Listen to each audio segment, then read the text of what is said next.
Okay, so this is a video about how to first prepare your wool covers. These are brand new wool covers that have not been lanolized yet, so we need to make them waterproof. And to do that, we use some pure lanolin. I got this off Amazon, mixed with some soap. So I've dissolved some Olivia soap into here. It was just a small chunk in there. Just so that it's ready to be mixed with the lanolin. Another way of doing it is to use some baby shampoo. You use as much baby shampoo as you do lanolin. So what I'm going to do is grab some of my solid lanolin. I probably want about half a teaspoon, because I'm doing 2 wool covers, so about half a teaspoon. And then I'm just going to add a little bit of soap to this, just so you can see how much you'd use. So about the same amount of soap as you do lanolin. And then this is a cup of freshly boiled water that I am going to mix my lanolin and soap into. The idea is that the soap emulsifies the lanolin so that it is fully dispersed throughout the water and doesn't float on top. I just need to stir this until that lanolin is dissolved. This boiling water's been stood a little while, so it isn't as quick to dissolve as it would be if it was just freshly boiled from the kettle. So I was getting some things ready. This is the easiest thing to do. You just keep stirring it until the lanolin is completely dissolved and dispersed in the water. You don't want any lumps in there. And you don't want the lanolin to be sat on top. So you can see my piece of soap that I tried to dissolve in here floating in there, which is why I've used the baby shampoo, because if you want a quick way of doing it, you don't want to be dissolving soap. So as you can see, the water's all milky and there's no oil floating on top of the water. Now if this has worked, when I pour this into this clean cold water, it should fully disperse into there and still be milky. So give it a final stir. So I've used quite a lot of lanolin, so I'm doing 2 covers. You'd use slightly less, about half as much if you weren't. It's nice and milky. There's no lanolin floating on top. You pick this up and pour it in. Now the reason why you use cold water is so that the water, when the hot water that I've just poured in is mixed with it, is no more than 30 degrees. Give that a good stir, rinse out my mug. Okay, and as you can see, there's no lanolin floating on top. It's all equally dispersed throughout the water. You grab your wool covers. These are by Crochet by Jude. You push them in, you just give them a little squeeze. The idea of the squeeze is just to help the water get all the way through the covers. Give them a turn over. I'm going to turn these inside out, and then I'm going to leave them for at least an hour, probably around 4. To be honest, I just put them in, forget about them, and then take them out later. And that is how you prepare your wool covers. When analysing a wool cover for the first time, it's a good idea to analyse it 3 times back to back.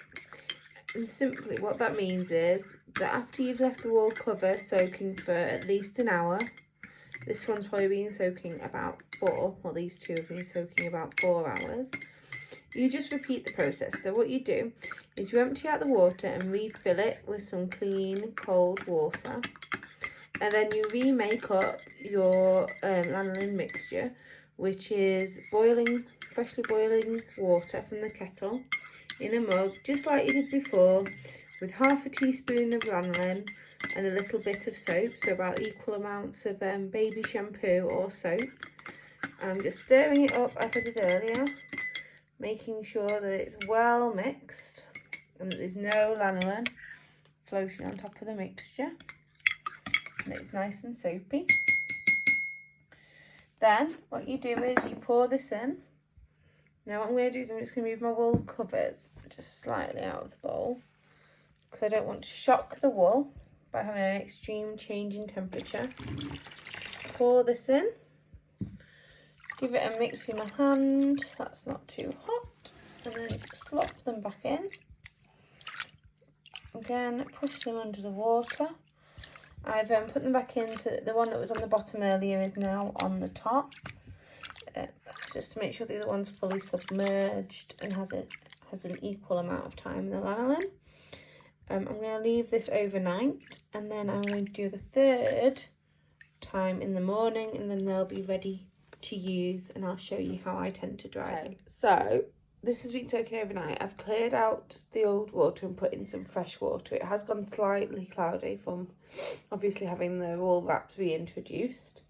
I'm going to prepare some more lanolin solution. I've got half a teaspoon of lanolin, and then something else you can use is fairy or washing up liquid to emulsify it, so I'm going to show you with that. So again, you use about half the same amount of the detergent, so that's baby shampoo, soap or washing up liquid. Then you add your hot water and you give it a stir. I don't tend to use washing up liquid with mine. The reason why is I just think it's a bit of a harsh detergent. I prefer to use my olive soap, so the Olivia olive soap, but I haven't done that today. Just I could show you a different alternative for making your lanolin. This will be the third preparation. So the wool covers will have been lanolized 3 times back to back. And then I'll show you how I dry them, and then they'll be ready for use. Wool is a really ingenious, magical solution. You can use 2 or 3 wool covers for your baby, rather than 5 or 6 wraps, which are PUL. The reason for that is you can use a wool cover for up to a month once it's fully lanolized, before washing and re-lanolizing it. The only time that you'll really need to change it more often than every month is if it's been soiled, so if the poo has escaped the nappy. Okay, as you can see, the lanolin has fully emulsified into the water. I'm just going to move these 2 wraps slightly out of the way.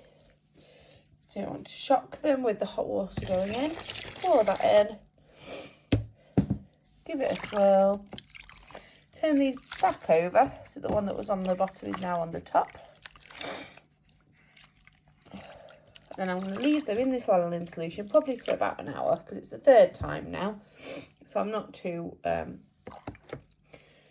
to see my mug out. I'm not too worried about leaving it for too long, and then I will dry them. Okay, so these wool covers have now had 3 back-to-back lanolizations. I'm just going to squeeze out the excess moisture gently. You do not want to wring them. You just want to press gently. Squeeze out the excess moisture. And then you're going to lie them flat. So I'll just pick these up. What I do is I fold them into 4. And then I normally squeeze them in between my hands gently. I'm just squeezing them against the sides of the bowl because I'm one-handed.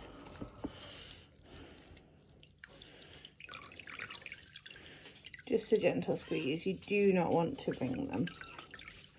If you wring them, you can cause felting, and then the wool can shrink. So when you've given them a gentle squeeze, you can see I've done that now with both hands. I like to lay them flat on a towel, and then I cover them with a towel over the top like this, and then I give them a press.